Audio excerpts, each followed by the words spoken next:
really good reason for being late. Today, I don't. It's just Monday. I slept like garbage. But with that being said, Jordan Lawler is called up to the Diamondbacks while everyone was asleep last night.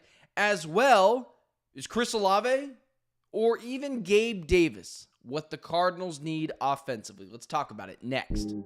The Ben Garcia Show. Yeah. Woo. Best show in the land. Yup.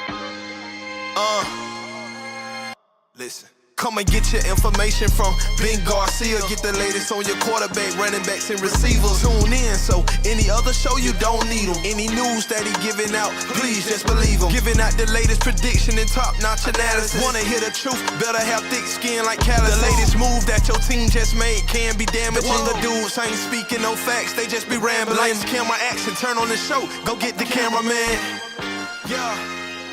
Lights, camera, action, turn on the show. Go get the cameraman. The Ben Garcia Show. What is up, guys? Welcome into yet another edition of the Ben Garcia Show. Thank you so much for making me a part of your day. Appreciate you guys getting up in the morning at 7 a.m. Now, listen, I always say show starts at 7, but the show always is going to start at 7:15. 7 is just the start time to get you cranky guys out of bed. But today I was the cranky guy. Took me forever to get out of bed this morning. I slept like hot, just garbage last night. But listen, we all do that. I'm not special. It's not like something terrible happened.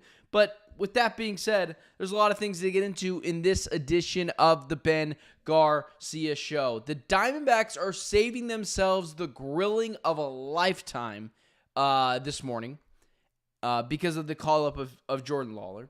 Before that, don't forget to like, share, subscribe, potentially even tell a friend about the Ben Garcia Show, as well as find me on all social media platforms at Ben Garcia Show. Michael Evans with the $2 super chat this morning. Michael, thank you so much. You have no idea what people like your contributions to the show mean. I am just the talking head. There is no show without an audience. Michael, thank you so much for continuously being here each and every morning. Let's start here. The Arizona Diamondbacks are calling up Jordan Lawler. What the hell took so long is beyond me. You know, listen, there's a lot of different avenues I can go with this. With Jordan Lawler being called up to the Arizona Diamondbacks. But I just want to address that elephant in the room, and then I will go deeper into Jordan Lawler. The Arizona Diamondbacks fell to the Los Angeles Dodgers yesterday. They finished the series 2-2. A stalemate, if you will. The issue is you were at home. And you had a position going into Sunday of being able to sweep the Dodgers. But what happens is you win game 1. And then in game 2, you go up 11-8 after trailing 8-3. The Diamondbacks have now done this twice in a matter of 30 days, where they scored an abundance of runs late in the innings, scored double-digit runs overall, and lose. You're talking about a team that could have went up on the Dodgers 3-0 going into Sunday, and if the Dodgers scrapped together a win and avoid the series sweep, I would have lived with that. And I would have lived with the series tied last year. The issue is, and you keep telling me how much it doesn't matter in May. Go for it. Keep telling me that. I'll keep telling you that you're wrong. Because I saw last year where you missed out in the playoffs because of tiebreakers. Because you didn't take games in April and May seriously. Call it fake outrage. I don't care. 2 years ago, I don't hold the Diamondbacks to this standard. A year ago, I don't hold the Diamondbacks to this standard. But this team's better than the Los Angeles Dodgers. Top to bottom, they're better. The star power of the Dodgers is obviously better than the Diamondbacks. That big three at the top of the rotation, Ohtani, Betts, and Freeman, is the best in baseball. But on paper, 1 through 9 batting order, the Diamondbacks are better. The starting pitching 1 through 5 is better. It's not close. Bullpen, when guys are healthy, the Diamondbacks are on par with the Dodgers. So series ties don't cut it for me, and it shouldn't for you. Get out of your low sports self-esteem of, well, at least we didn't lose the series. You were at home. You should have been up 3-0 in that series over the weekend, and you blew it. And I'm done just blaming I'm done blaming everything on Torey Lovullo. He has not been great this year. Subbing out Lourdes Gurriel 2 nights ago when he was on fire is malpractice. Ketel Marte, even though he's got a hamstring injury, or even though he's recovering from a hamstring injury, you can't sit this guy. Especially in a divisional game where you're trying to crawl back in the division. So instead of crawling within 3 games of the Dodgers this weekend, you're back to 6. You didn't do anything. All you did was keep your head above water. But it's not Torey Lovullo's fault this team in runners in scoring position cannot find a way to get runners in. It's not Torey Lovullo's fault that this bullpen. You're up 11-8. Kevin Ginkel comes up and gets Ginkel-tinkled all over him. He was atrocious, serving up meatball after meatball. This is why baseball is so strange and why I will continue to beat the drum of, I'm okay with playing reliever roulette. Because Ginkel was unhittable 2 years ago. Last year, he was fine. This year, he's been awful. You can't have that. In such a big game, that can't be the case. And when you're trying to capture the division and it shouldn't be given away already in May, these are the types of games that you have to win. So, no, I'm not letting the Diamondbacks off with a warning. But I will say this. As awful as yesterday was for the Diamondbacks, as atrocious as yesterday was for the Diamondbacks, you go from potentially sweeping this team to splitting the series. They did help themselves last night. Jordan Lawlar is officially been called up for the Arizona Diamondbacks. And my thought process is, what took so long? This is a guy who has been phenomenal in the minors. And it's not like you don't need the extra help. You look at some of the players in the Diamondbacks lineup, it's not exactly Barry Bonds up to bat each time. The Diamondbacks have been skidding offensively, and you look at some of the guys that they have. Lourdes Gurriel Jr. is batting 207. Tim Tawa is batting 194. Jose Herrera is batting 205. You've got guys in here who can be replaced. Eugenio Suarez, he hits a lot of home runs, but he's batting 205. You've got a bunch of guys batting in the low 200s or not 200 at all in Tawa, Suarez, Gurriel. It's not like he couldn't help bring some firepower to this lineup. And what makes it so frustrating is in AAA this year, he's slashing 336, 413, and 579. Listen, it's AAA and everyone does well in Reno. But combine it with the fact that this guy is your 4th overall prospect, he needs to be called up. I don't know what we were waiting on. I mean, with the way that Torey Lovullo loves to give off days to Suarez or Ketel Marte or Geraldo Perdomo, it's not like he can't fill in over there on second, short, and third. DH the guy every day. See if I don't care. You're obviously not worried about him striking out every time he comes to at bat because Eugenio Suarez is still in the lineup. Jordan Lawlar's got a real ability to hit the long ball. Slashing 336, 413, 579 in AAA. It's time to bring him up. And it was about time 2 weeks ago. But I get it. There's the rookie clock. You're trying not to, start all that kind of stuff. And there's other extenuating circumstances in baseball that stop it from happening. But it's just frustrating that it took this long to bring Jordan Lawlar back up to the majors. The last time he was on this team was during that World Series run, but they can use him now. You've got a brutal stretch of games coming up. Once again, if you're the Diamondbacks, outside of a little break from that being the Colorado Rockies, you got the San Francisco Giants for 3 starting today in San Francisco. You go back home and you play the Rockies. You should sweep them, but Lord only knows. And then you come back and then you go on the road to face the Dodgers again. It's not exactly an easy stretch. So if you were going to bring him up, I don't know why you didn't for the Mets and Dodgers series, but who cares? Jordan Lawlar is coming up to play for the Diamondbacks, and he'll be here probably as early as today.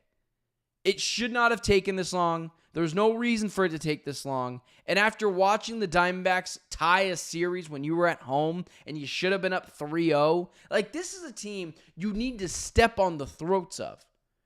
Make the Dodgers fear you, because right now they have no fear of you. They did have a fear of you last year after coming off of a sweep, but it's embarrassing. For a team that I know you're better than, you should have beat this team at home. You go on the road, you lose 2 of 3, you can blame it on the LA crowd, I get that. But a 4-game set at home, you gotta win that series. And now we go right into Jordan Lawlar's here, and it shouldn't have taken this long to bring him up. He's going to provide stability at the plate, the ability to hit the home run ball. We'll see how he does defensively. There's been some question marks at times, but it was time to bring him up. And with the infatuation that Torey Lovullo has with giving guys off days, whether it's Ketel or Eugenio Suarez or Lourdes Gurriel or whoever it is, there's places to put Jordan Lawlar in the lineup. He should be DHing every day when it comes to a standard lineup where Ketel's at second, Perdomo's at shortstop, third Suarez, first is Pavin Smith or Josh Naylor, depending on the day. There's no reason why he shouldn't be DHing. And if you want to stick Ketel at the DH spot because of soft tissue injuries, great. Lawlar can play second. But at this point, it took far too long to not bring him up to the majors. And now that he's here, games against the Giants, the Rockies, and Dodgers, this guy's got to come in and provide right away. I believe he will.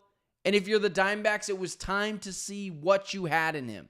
No more playing footsie up and down from AAA to the majors. Is he your shortstop? Is he your third baseman? Is he your second baseman of the future? You can't figure that out by keeping him in AAA. So as frustrating as yesterday was, tying the series with the Dodgers, when you should have won 3 of those 4 games, some is forgiven. Some. Because Jordan Lawlar is here, he's here to stay, and it took long enough to bring the guy up here. It shouldn't have, but now that he's here, provide some stability in the lineup, and we'll see what he can do. And he's a part, again, of that young core. He joins Alec Thomas, Corbin Carroll, all of those guys, Gabriel Moreno. He joins this young nucleus core of players that have to deliver a championship before it's all done. Moving on to the Arizona Cardinals. The Diamondbacks get me so fired up sometimes because I love this team, and I feel like I personally lied to you because they're 1 game over 500, and all I did all summer was beat the drum of this Diamondbacks team. Let's move over to the Arizona Cardinals. Guys, I have to tell you this. I haven't had I don't know why I didn't say this in the beginning of the show.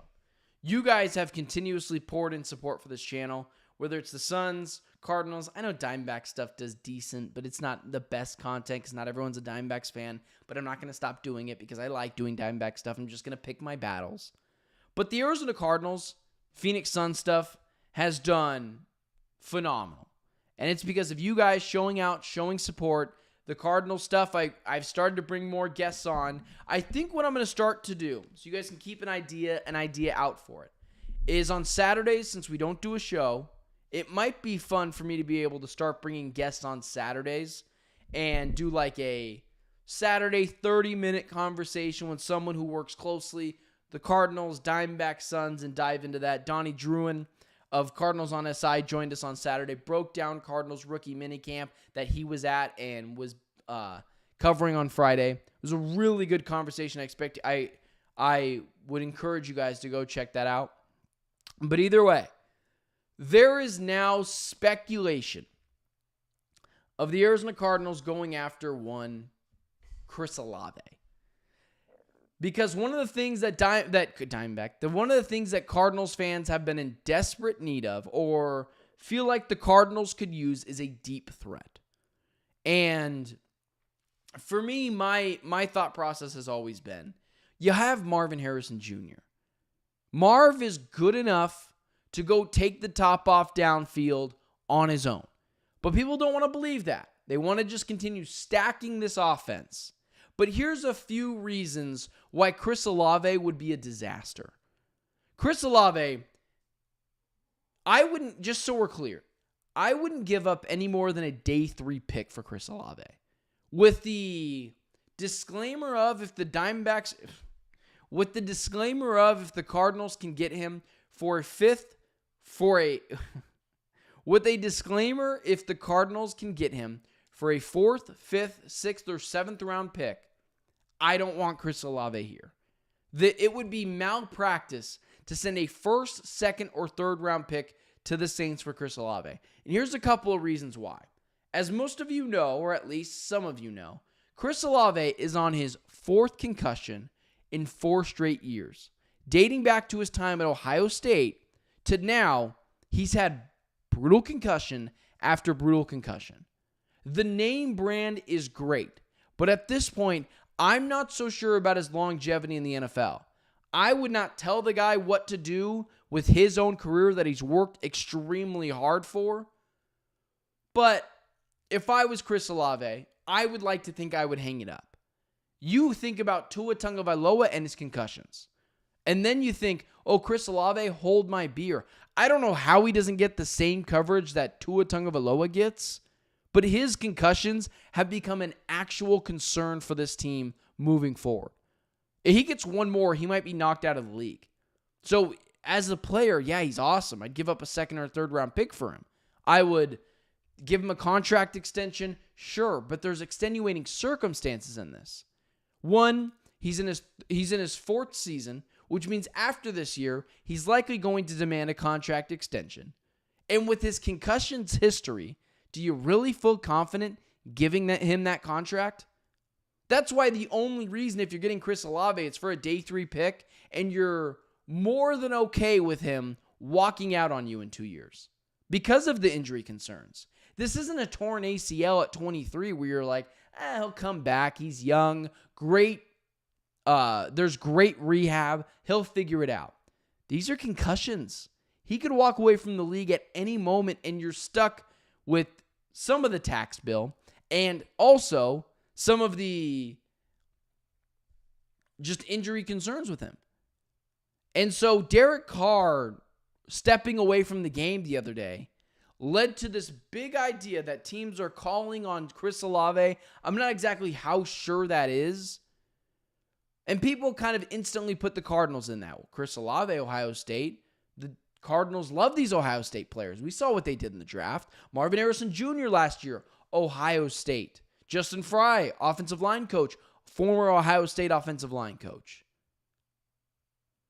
And so people are putting these ideas together that maybe Chris Olave would work here.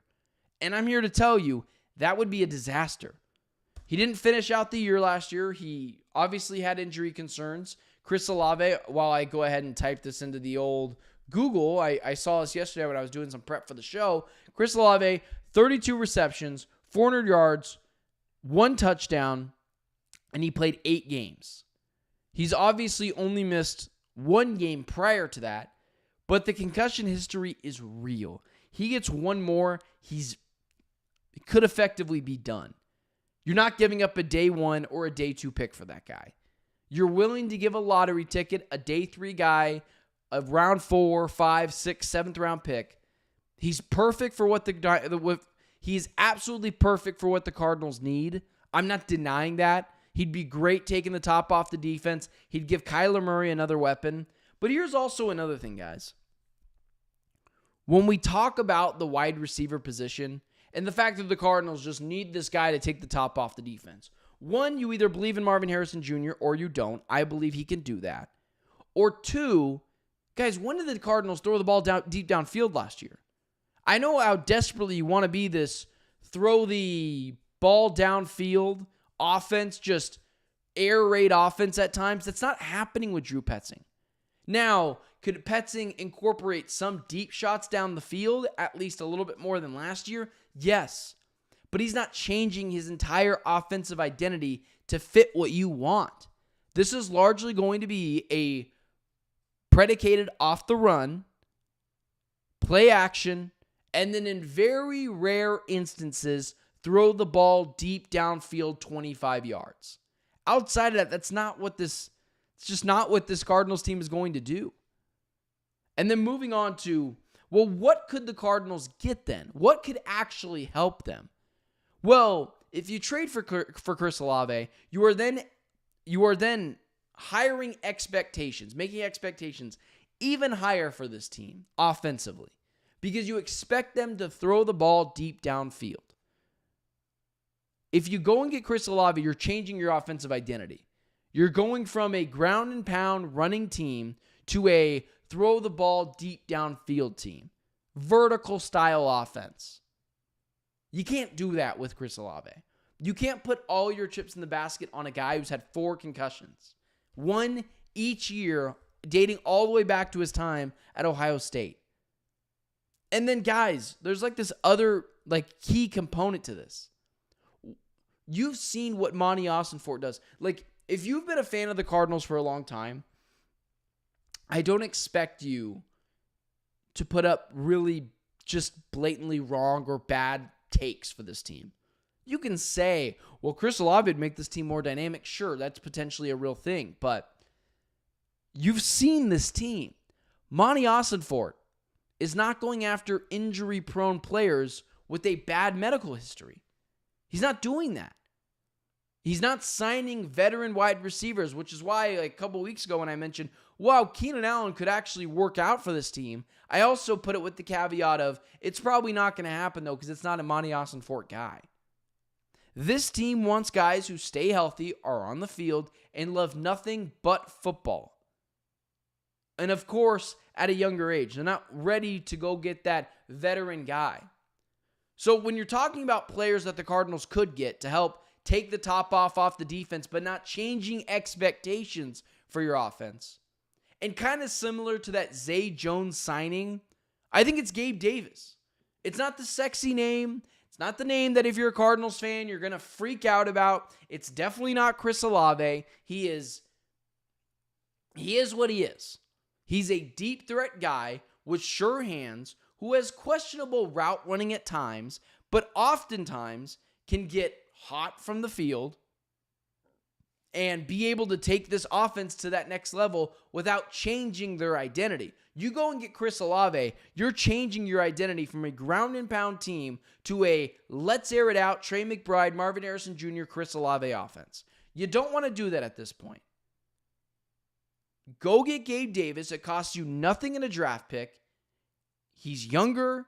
He can take the top off the defense, and you're not predicated on getting him touches. It's very similar to Zay Jones, where you're like, oh, that's a really good signing. Sure hands wide receiver, can take the top off the defense, at times a questionable route runner. You question if he's all the way engaged at times, but he doesn't cost you anything. You can get him on a 1-year deal, and it's what this offense actually needs. When you talk about Chris Olave, I'm not sure that that's something you were ready for.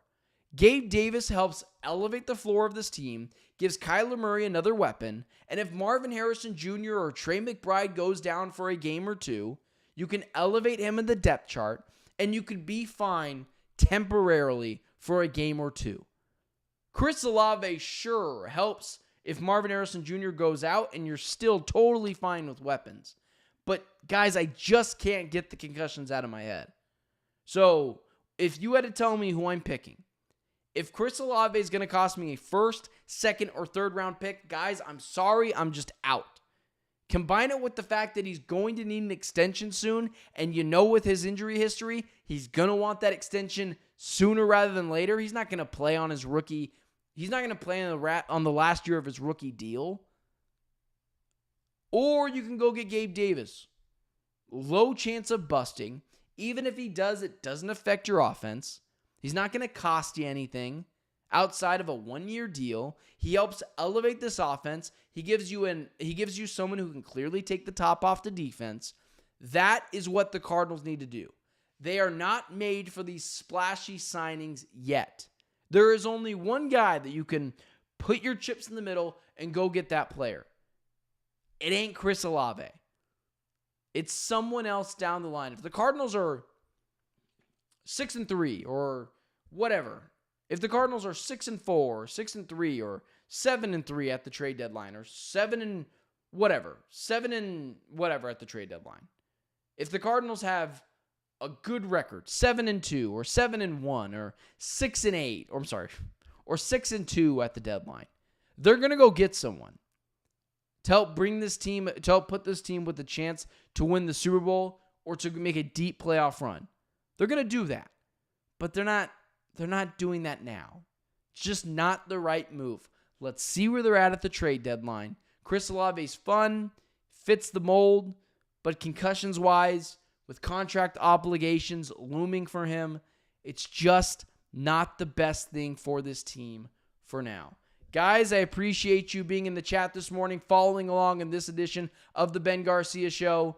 Do me a favor, guys. Hit that like, share, subscribe button. I really appreciate it. This is how I'm able to come on here every morning and talk to you guys about whatever is going on in the world of sports Monday through Thursday. Keep an eye out on those Saturday shows. I'm going to try to start doing these special edition Saturday shows where I bring a guest on and we just chat it up for 30 minutes about whatever's going on with the Cardinals, the Suns, the Diamondbacks. We've had Donnie Druin on. We've had Jason McIntyre on. We had my guy Jackson Groff on. But that's what we're going to start doing with this show. I think that would be a great platform for me to be able to start bringing those guys on. So guys, if you want those people on, if you want me to bring on more people in the Arizona sports media, comment it down below. Tell me who you want me to go get. I'm pretty extensive at this point. I know a lot of people who would come on this show.